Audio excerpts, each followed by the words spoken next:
함께 보실 하나님 말씀은 구약 성경 시편 92편입니다. 오늘 말씀 읽기 본문은 시편 92편과 93편인데 시간 관계상 92편의 말씀을 읽고 함께 교훈받도록 하겠습니다. 구약 성경 시편 92편 1절부터 15절까지 말씀, 구약 성경 871면 전후를 보시면 되겠습니다. 1절부터 함께 봉독합니다. 지존자여, 시편금과 비파와 수금으로 여호와께 감사하며 주의 이름을 찬양하고 아침마다 주의 인자하심을 알리며 밤마다 주의 성실하심을 베품이 좋으나이다. 여호와여, 주께서 행하신 일로 나를 기쁘게 하셨으니 주의 손이 행하신 일로 말미암아 내가 높이 외치리이다. 여호와여, 주께서 행하신 일이 어찌 그리 크신지요. 주의 생각이 매우 깊으시나이다. 어리석은 자도 알지 못하며 무지한 자도 이를 깨닫지 못하나이다. 악인들은 풀같이 자라고 악을 행하는 자들은 다 흥왕할지라도 영원히 멸망하리이다. 여호와여, 주는 영원토록 지존하시니이다.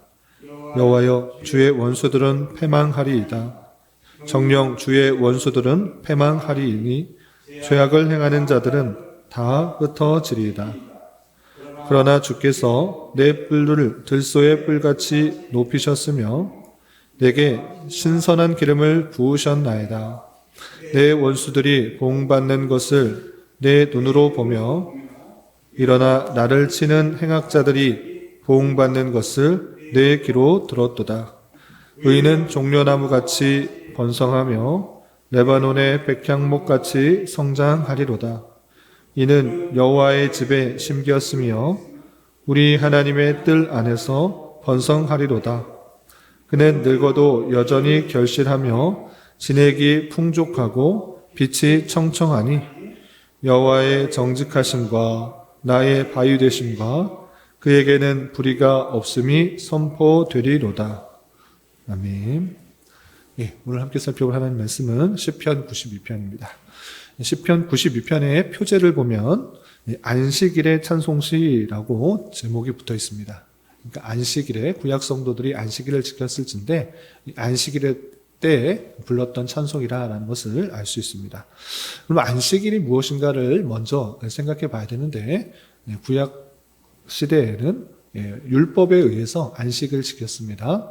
안식일의 제정과 관련해서는 출애굽 때 모세를 통하여서 하나님께서 십계명을 주셨을 텐데 십계명의 네 번째 계명이 안식일이었던 것입니다. 그래서 안식일을 지키라고 명령하실 때 그 근거를 무엇이라고 들었는가라고 할 때 하나님께서 천지를 6일 동안 창조하셨고 일곱째 날 안식하셨기 때문에 그 근거를 들어서 너희들도 일곱째 날에는 안식하라 이렇게 명령하셨던 것입니다. 그런데 이 말씀이 신명기에서는 근거가 다르게 나옵니다.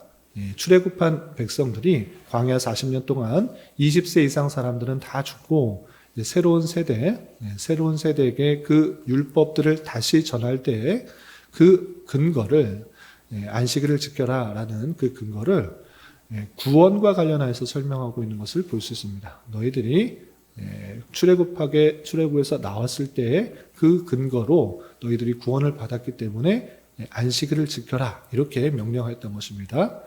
이러므로 말미암아 안식일은 창조 사역의 완성과 구속 사역의 완성으로서의 의미를 갖는 날이다라는 것들을 이해할 수가 있는 것입니다.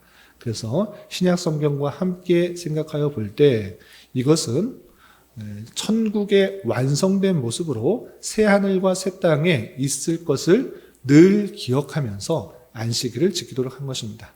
특별히 신약시대는 예수 그리스도께서 오셔서 십자가에 달려 돌아가시고 3일 만에 부활하신 그날, 그것이 예수 그리스도의 구속사역의 완성이었기 때문에 그날을 기념하여서 완성될 천국의 모습, 새하늘과 새 땅에서 우리가 있게 될 모습을 기억하면서 계속적으로 부르는 찬송인 것입니다. 우리는 이 땅을 살아가면서 이 땅의 전부가 아니라 궁극적으로 완성될 그 천국의 모습들을 기억하면서 찬송하도록 되어 있는데, 그러면 구약 성도는 무엇을 가지고 또 찬송하고 있는지 그 내용을 통해서 교훈받아야 될 것입니다. 그러면 안식일에 어떤 것들을 찬송하고 있는지 내용을 좀 살펴보도록 하겠습니다. 시편 92편은 크게 두 부분을 나누면 1절부터 5절까지 인자하고 성실하신 주님의 행사에 대해서 모든 성도들이 하나님을 높이며 찬송하는 내용이 나와 있고, 또 6절부터 마지막 15절까지는 찬송하게 된 구체적인 이유에 대해서 설명하고 있습니다. 그것은 다름 아니라 악인과 의인이 있을진데 악인에 대해서 어떻게 행하시고 의인에 대해서 이렇게 행했기 때문에 우리가 찬송하는 것이다 라는 것들 구체적인 근거가 나와 있습니다. 이렇게 두 부분 나와 있는데, 먼저 그러면 시편 기자는 무엇을 가지고 찬양하고 있는지 그 내용을 먼저 앞부분의 내용을 좀 살펴보도록 하겠습니다. 먼저 1절부터 3절까지 보면 이렇게 되어 있습니다. 지존자여 시편금과 비파와 수금으로 여호와께 감사하며 주의 이름을 찬양하고 아침마다 주의 인자하심을 알리며 밤마다 주의 성실하심을 베풀미 좋으나이다. 이렇게 표현하고 있습니다. 하나님께 찬양하고 있는데 각종 악기를 들어서 찬송하고 있습니다. 그런데 이 악기를 그대로 문자 그대로 똑같은 악기를 가지고 찬양해야 된다, 이렇게 생각하기보다는 우리가 할 수 있는 모든 것으로 하나님을 찬송하는 그 모습으로 받아들여야 될 것입니다. 그리고 그 하나님께 찬송하면서 또 나아가고 있는데, 무엇을 찬양하고 있는가라고 할 때 주의 이름을 찬양하고 있는 것을 볼 수 있습니다. 이름만 찬양한다라고 할 것이 아니라 그 이름이 갖고 있는 속성, 하나님께서 행하신 일들에 대해서 찬송하고 있는 것인데, 그 시기를 보면 아침마다 주의 인자하심을 알리며 밤마다 주의 성실하심을 베풀미 좋으니이다 라고 하면서 아침에 주의 인자하심을 깨닫고 또 밤마다 주의 성실하심을 베푸는 것들을 깨달아 아침부터 밤까지 하루 종일 그 하나님을 찬송하고 또 하나님을 높이는 그 모습을 볼 수 있습니다. 그렇다면 시편 기자가 하나님을 아침부터 밤까지 그 인자하심과 성실함을 찬송하는 이유가 무엇인가? 구체적인 내용이 4절과 5절에 이렇게 또 표현되고 있습니다. 4절 5절 보시면 여호와여 주께서 행하신 일로 나를 기쁘게 하셨으니 주의 손이 행하신 일로 말미암아 내가 높이 외치리이다. 여호와여 주께서 행하신 일이 어찌 그리 크신지요? 주의 생각이 매우 깊으시니이다 라고 하면서 주의 행하신 일이라는 표현이 3번이나 반복되어서 표현된 것처럼 주께서 그 백성들에게 행하신 일로 말미암아 이 시편 기자는 더욱더 기뻐하며 찬송하며 아침부터 밤까지 모든 것을 동원하여 하나님을 높여드리는 것을 볼 수 있습니다. 그렇다면 구체적으로 시편 기자가 깨달은 하나님의 손이 하신 일, 하나님께서 행하신 일이 무엇인가? 그 내용이 6절부터 15절까지 이렇게 구체적으로 표현되고 있습니다. 그럼 주께서 행하신 일에 대해서 계속해서 살펴보도록 하겠습니다. 6절, 7절에서는 하나님께서 행하신 일을 시편 기자는 깊이 깨달았지만 악인, 어리석은 자는 그것을 절대 깨닫지 못한다라고 이렇게 표현하고 있습니다. 6절, 7절 보시면 어리석은 자도 알지 못하며 무지한 자도 이를 깨닫지 못하나이다.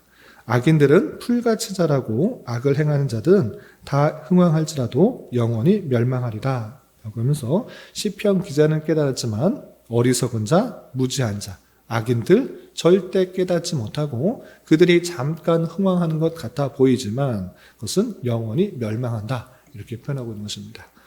시편 기자가 깨달은 한 가지 주의 행하신 일이 무엇인가? 그것은 악인들 또 어리석은 자들의 결말인 것입니다. 그것은 무엇이냐? 악인들이 풀같이 잘 자라고 흥왕하지만 그 결국은 영원한 멸망이다라는 것입니다. 악인들은 자신의 생각 또는 판단, 계획, 불의, 그런 다양한 방법들, 세상적인 방법들로 가지고 자기 유익을 취하기 때문에 당장에는 잘 자라는 풀과 같고 또 흥황해 보이는 것 같아 보입니다. 그러나 그들은 하나님을 온전히 의지하지 않았고 또 세상 것을 의지하며 자기만을 위하는 그런 삶의 모습이었기 때문에 영원히 멸망하게 된다라는 그 하나님의 행하심들을 볼 수가 있는 것입니다. 비슷한 표현으로 9절에는 이렇게 표현되고 있습니다. 9절 보시면 여호와여 주의 원수들은 패망하리이다. 정령 주의 원수들은 패망하리니 죄악을 행하는 자들은 다 흩어지리다 라고 하면서 원수들의 그 결말에 대해서 확신하고 또 깨달았던 것입니다. 하나님께서 당장에는 그 악인들, 원수들, 또 어리석은 자, 무지한 자들이 잘 되는 것 같아 보이게 할 수 있으나 그 결국은 패망이다. 그리고 다 흩어지게 된다. 하나님의 그 행하심들에 대해서 깨닫게 된 것입니다. 또 비슷한 표현으로 11절에는 이렇게 표현하고 있습니다. 11절 내 원수들이 보응받는 것을 내 눈으로 보며 일어나 나를 치는 행악자들이 보응받는 것을 내 귀로 들었도다 라고 하면서 원수들이 보응받고 또 행악자들이 보응받아 그들이 패망하고 멸망하고 흩어지는 그 모습들을 봄으로 말미암아 시편 기자는 하나님의 공의로우심에 대해서 깨닫고 더욱더 찬양하는 것입니다. 그러므로 말미암아 하나님을 알지 못하고 불의한 자들이 이 세상을 가득 잡고 또 이 세상을 움직이는 것 같은 그런 모습일지라도 의인으로서 하나님의 주권을 아는 자로서 낭망하거나 좌절하지 말고 하나님의 때에 하나님의 방법으로 반드시 패망시키시고 흩으실 것을 아는 자로서 하나님만을 더욱더 높이는 그런 모습들이 있어야 될 것입니다. 시편 기자는 그 모든 것들을 깨달았기 때문에 하나님을 더욱더 높이고 찬양하는 것입니다. 그런데 시편 기자는 거기서 그치지 않습니다. 하나님의 행하시는 그 손길은 악인에게만 미치는 것이 아니라 의인에게도 미치는 것입니다. 악인의 결국은 패망이요 멸망이요 흩으시는 것이지만 의인은 붙드시고 세우시고 굳건하게 서게 하시는 놀라운 능력이 있다는 것을 깨달아 더욱더 주를 높이는 것입니다. 어떻게 표현되고 있는가? 10절에는 이렇게 표현되고 있습니다. 10절 그러나 악인들, 원수들, 미련한 자, 어리석은 자들은 다 패망하게 되지만 그러나 주께서 내 뿔을 들소의 뿔같이 높이셨으며 내게 신선한 기름을 부으셨나이다 라고 하면서 시편 기자를 더욱더 높이 들어서 영광 가운데 나아가게 하셨다라는 것을 고백하고 있는 것입니다. 비단 시편 기자만 해당되는 것이 아니라 이것은 하나님의 택하신 백성들에게 행하시는 놀라운 은혜인 것입니다. 하나님께서 택하셨기 때문에 그 백성들을 더욱더 높이시고 또한 은혜를 주셔서 올바르게 세우신다라는 고백이 있는 것입니다. 또한 이런 표현도 있습니다. 12절 이하 보시면 의인은 종려나무같이 번성하며 레바논의 백향목같이 성장하리로다. 이는 여호와의 집에 심겼으며 우리 하나님의 뜰 안에서 번성하리로다 라고 하면서 의인이 올바르게 서고 또 번성할 것을 종려나무와 백향목 나무와 같이 비유하여서 설명하고 있습니다. 종려나무, 백향목 나무를 잘 아는 사람이면 이해가 되지만 그것을 잘 연구하지 않은 사람들은 무슨 뜻인가 라고 할 수 있습니다. 그러나 종려나무는 열매가 많이 달리는 그런 나무의 상징이고 또 백향목은 건축자로서 많이 쓰이는 곱고 튼튼한 그런 나무의 대표적인 상징인 것입니다. 이런 것과 같이 그 의인은 하나님께서 곧게 서게 하고 많은 열매를 맺게 하시는 그런 은혜를 입히신다. 그런 은혜를 주신다. 이렇게 표현하고 있는 것입니다. 왜 의인들에게 그런 많은 열매와 곧게 서는 그런 은혜를 허락하여 주시는가? 그것이 13절에 이렇게 표현되고 있었습니다. 13절 보시면 여호와의 집에 심겼음이요. 그 의인이 그렇게 좋은 나무처럼 잘 자라고 많은 열매를 맺을 수 있는 것은 다름 아니라 여호와의 집 안에 심겨 있기 때문에 하나님의 지키심과 보호하심 가운데 있다. 하나님께서 그렇게 하나님의 소속 가운데 있기 때문에 하나님과의 관계에 있기 때문에 그런 은혜를 주신다. 이렇게 표현하고 있는 것입니다. 그리고 그것은 하나님의 그 뜰 안에서 하나님의 그 돌보심과 인도하심 가운데 번성하게 된다라고 고백하고 있는 것입니다. 또한 14절 15절 보시면 그는 늙어도 여전히 결실하며 진액이 풍족하고 빛이 청청하니 여호와의 정직하심과 나의 바위 되심과 그에게는 불의가 없음이 선포되리로다 라고 하면서 악인들, 원수들, 미련한 자, 무지한 자는 잠시 있다가 없어지는 풀과 같지만 그의 결국은 패망이고 흩어지는 것이지만 의인은 그렇지 않다. 의인은 곱게 서고 열매를 맺고 나중에는 없어져 버리는, 패망해 버리는 그것이 아니라 여전히 결실하고 진액이 풍족하고 빛이 끝까지 청청하게 될 것이다. 이렇게 고백하고 있는 것입니다. 왜 그렇게 되는가? 여호와의 정직하심과 또 불의가 없음을 통하여서 하나님께서 그의 택하신 백성들을 끝까지 지켜보아신다라는 그런 소망과 또 믿음이 있는 것입니다. 그 행하신 일들을 봄으로 말미암아 시편 기자는 더욱더 아침마다 또 밤까지 계속해서 나의 모든 것으로 하나님을 높이며 찬송하며 하나님의 행하심을 높이고 있는 것입니다. 이것이 안식일의 찬송으로서 우리가 세상 끝에 있을 때 하나님의 행하심들을 보며 이런 노래를 함께 찬송하는 자로서 우리가 같이 있어야 될 것입니다. 이러므로 말미암아 우리는 이 땅을 살아가면서 아무런 생각 없이 살아가는 것이 아니라 또는 눈에 보이는 현상 또는 당장에 있는 일로 우리의 생각을 고정시키는 것이 아니라 영적인 눈을 떠서 또한 하나님의 일하심들을 생각해 보면서 당장의 악인들과 또 원수들이 흥왕하고 또 잘 나가는 것 같아 보일지라도 그것에 마음 뺏기지 말고 그것을 따라가지 말고 또는 분내거나 성내지 말고 하나님께서 하나님의 때에 그 모든 것들을 멸망시키시고 흩으실 줄 알아 우리는 더욱더 하나님의 품과 하나님의 선하신 인도하심에 민감하게 반응하여 하나님께서 원하시는 일들을 우리에게 주어진 자리에서 성실하게 해 나가야 될 것입니다. 그리고 모든 일의 결국을 아는 자로서 또 완성된 천국의 모습을 기억하며 우리가 하나님 품 안에 영원히 기쁘고 즐겁게 살 것을 기억하며 우리의 주어진 자리에서 늘 하나님을 찬송하며 하나님의 영광을 높이는 자로서 살아가야 될 것입니다. 그리고 시편 기자의 마지막 15절의 고백처럼 하나님께서 나의 바위 되신다라는 그 기억을 하면서 세상의 모든 것들을 흩어지고 또 넘어지고 부서질지라도 하나님께서 나의 반석이 되어주시기 때문에 내가 하나님 앞에 굳게 서 있을 때 모든 것들을 잘 감당할 수 있다는 사실들을 기억하며 우리의 주어진 삶을 잘 이겨나가야 될 것입니다.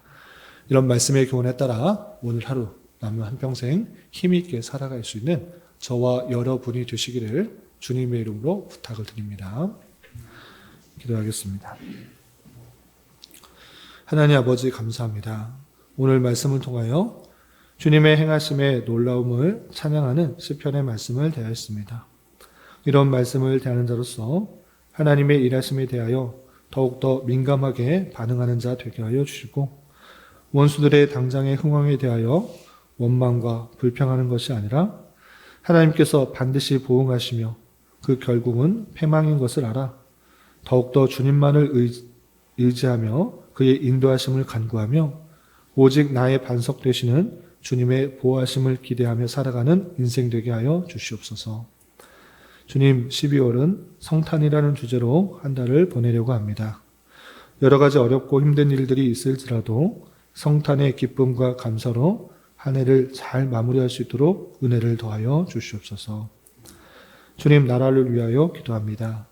정치적, 경제적, 문화적 많은 혼란과 갈등, 부패와 타락이 있습니다.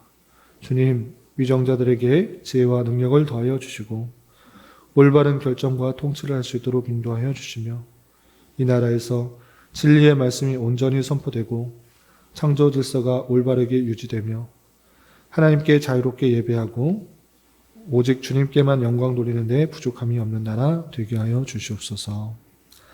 주님, 교회 내 육체의 질병과 연약함으로 가족의 전도와 신앙을 위해 자녀의 학업과 진로를 위해 직장과 사업장의 문제로 주님께 간절히 기도하는 여러 지체들이 있사오니 주님께서 그 모든 상황과 여건, 마음과 생각을 주장하여 주셔서 우리의 기대와 소망보다 훨씬 더 풍성한 것들로 채워주시는 하나님을 깊이 경험할 수 있는 기회 되도록 인도하여 주시옵소서.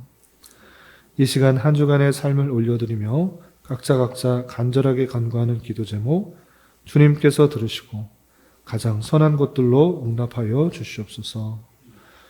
예수님의 이름으로 기도 올리옵나이다. 아멘.